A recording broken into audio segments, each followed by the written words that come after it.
Hello, everyone. Welcome back to my channel. I hope everyone is having a wonderful day. Before starting the video, please subscribe and keep watching for more detailed videos. Tracy Quartermaine has never been a woman who takes betrayal lightly. And on this upcoming episode of General Hospital, that long-simmering fury finally explodes into something dangerous. The Quartermaine mansion has seen plenty of fights over money, love, and legacy, but nothing quite like what's coming now. Because Tracy isn't just angry. She's ready to burn it all down, literally and figuratively, after discovering that Ronnie, of all people, has inherited the Quartermaine estate.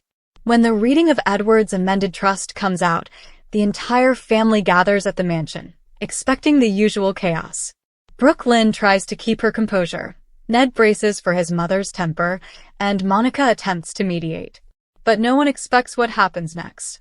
The lawyer reads out the final clause, and in a twist that leaves the room gasping for Edward's estate, including the mansion, shares, and even the family's controlling interest in ELQ, is passed to Ronnie. Ronnie. A name that sends a chill through the room.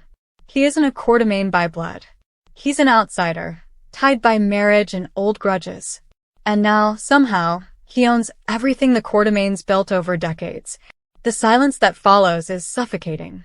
Monica's hand trembles as she reaches for her glass of water. Brooklyn mutters something under her breath, a mix of disbelief and profanity. Ned is speechless.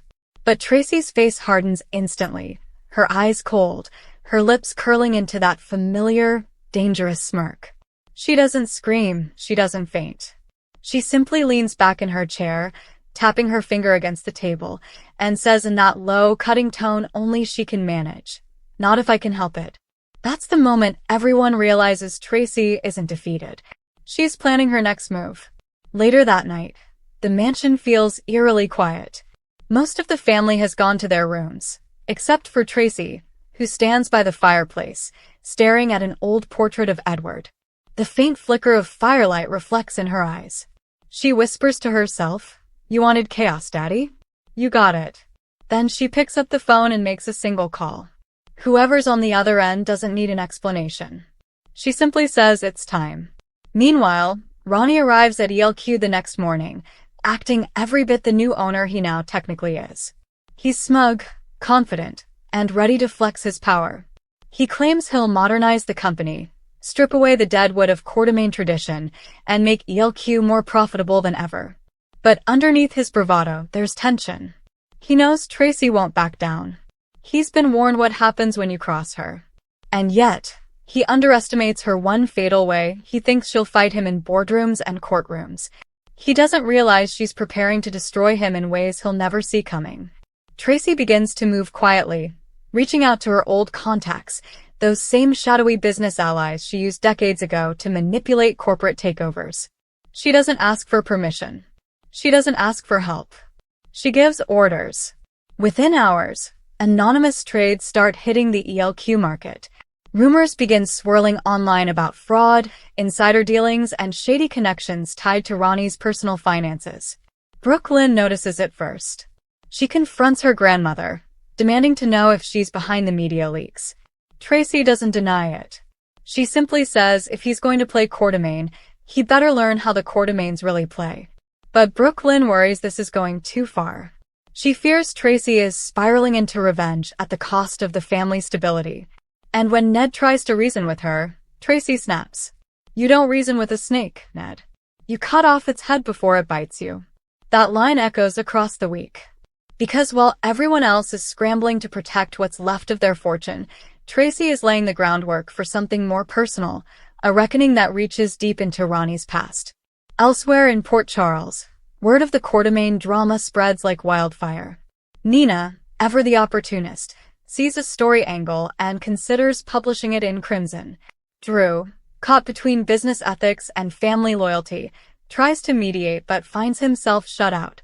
And Olivia, torn between her loyalty to Ned and her fear of what Tracy's doing, warns her husband that things are about to get ugly. "Your mother's out for blood," she says quietly. And she won't stop until she's the last one standing. Back at the mansion, Ronnie decides to make his presence known. He throws an elaborate party in the Quartermaine living room, inviting half of Port Charles's elite, turning what was once a family home into a public display of his new power. Champagne flows, photographers snap pictures, and the press hovers near the entrance. Monica, uncomfortable but dignified, retreats upstairs early. Brooklyn refuses to attend. Ned only shows up to keep the peace. But Tracy? She walks in fashionably late, wearing black classic, sharp and deliberate. The room goes silent. Ronnie greets her with mock politeness, saying, "Glad you could join us, Tracy. I wasn't sure you'd want to toast the new era." Tracy smiles faintly and replies, "Oh, I wouldn't miss it for the world. After all, every empire deserves a witness when it falls." The tension is electric. Ronnie laughs it off in front of the crowd, but inside he's rattled. Because he knows Tracy doesn't make empty threats. When she raises her glass, the camera lingers on her expression. It's pure fire and calculation. That's when she delivers her warning. "Enjoy your party, Ronnie. It might be your last one as host." By the next morning, things begin to unravel fast. ELQ's stock starts dropping. A whistleblower file lands on the desk of the Port Charles police, filled with damning evidence of Ronnie's offshore accounts and tax evasion. None of it can be traced to Tracy, but everyone knows she's behind it. And when the board calls an emergency meeting, Ronnie storms in, demanding answers, only to find the shareholders already voting to suspend his control pending investigation. He loses his temper, slamming his fist on the table, shouting that the Quartermaines will regret this. But Tracy just sits there, calm, composed, and quietly triumphant. "You wanted to inherit the Quartermaine's power," she says. "Now you've learned what it costs." Tracy doesn't gloat publicly. Instead, she returns to the mansion, where Monica confronts her. "You didn't have to destroy him," Monica says softly. "You could have just waited it out." Tracy shakes her head. "That man was poisonous, Monica. And I don't let poison sit in my house." It's a cold moment, but one that defines Tracy's character perfectly. Even as she protects her family, she alienates them. Brooklyn watches from the doorway, realizing that her grandmother's victory might have saved the family name, but at a terrible emotional price. Later that evening, Tracy walks through the now quiet halls of the mansion. The portraits of the family seem to watch her. She pauses by Edward's, touching the frame. "I did it your way once," she whispers. "This time, I did it myself." Her voice cracks slightly, just enough to reveal that somewhere beneath the steel exterior, there's still the trace of a woman who's lost too much, fought too long, and doesn't know how to stop fighting. The episode doesn't end with triumph, but with unease. Ronnie isn't gone yet. His final scene shows him in a dimly lit bar, making a call to someone off-screen. His tone is dangerous, vengeful. "She thinks she's won," he mutters. "But I'm not done. Not by a long shot." That one line sets up the next arc perfectly, Ronnie's retaliation, and the coming war that might finally destroy the Quartermaines from within. Tracy, meanwhile, believes she's secured her family's legacy. But behind the scenes, forces are moving. Some of those leaked files might come back to haunt her. The SEC is quietly investigating the market manipulation that crippled ELQ's shares. And if they trace any of it back to Tracy, her own empire could crumble. Ned suspects it, and he tries to warn her, but she dismisses him. "You think I didn't plan for that?" she says sharply. "Let them come. I'll face them like I've faced everyone else standing on my own 2 feet." But her strength is starting to crack. Alone in her room, she looks over old letters from Luke Spencer. Their old adventures, their old rivalries. She smiles faintly, thinking how much Luke would have loved this chaos. Then she says softly to the empty room, "You'd tell me I went too far, wouldn't you? But you'd still raise a glass to me." That bittersweet, reflective moment shows a rare vulnerability in Tracy. For all her power and pride, she's still haunted by ghosts, Luke's memory, her father's expectations, the burden of keeping the Quartermaine name alive. And now, she's left wondering whether she's become the very thing she once despised. Meanwhile, Brooklyn and Chase talk privately. Brooke confides that she's scared of what's coming next. "Ronnie's not the type to walk away," she says. "He'll come back, and when he does, he'll hit harder." Chase nods, agreeing that this battle is far from over. He's already seen whispers in police reports suggesting Ronnie's new allies are dangerous.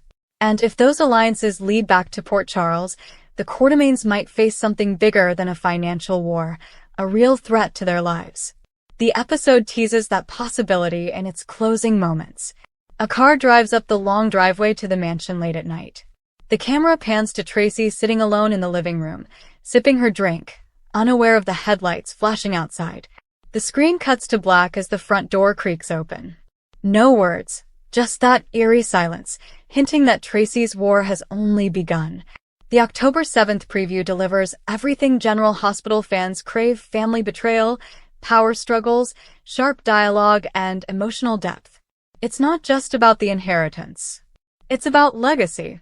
It's about how power corrupts even those who think they're protecting their family. Tracy's vow to burn it all down isn't just a metaphor. It's her declaration that if she can't control the Quartermaine empire, she'd rather destroy it than see someone else tarnish its name. As the story unfolds, expect Monica and Ned to face moral crossroads.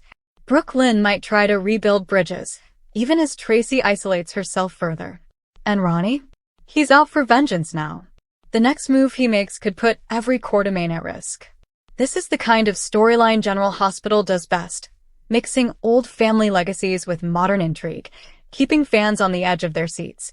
The Quartermaine estate may have changed hands, but the real battle for the soul of the family is only just beginning. Tracy's warpath has been unleashed, and Port Charles has no idea what's about to hit it. Come back to our channel for all your updates. Thank you for watching. Please subscribe to my channel.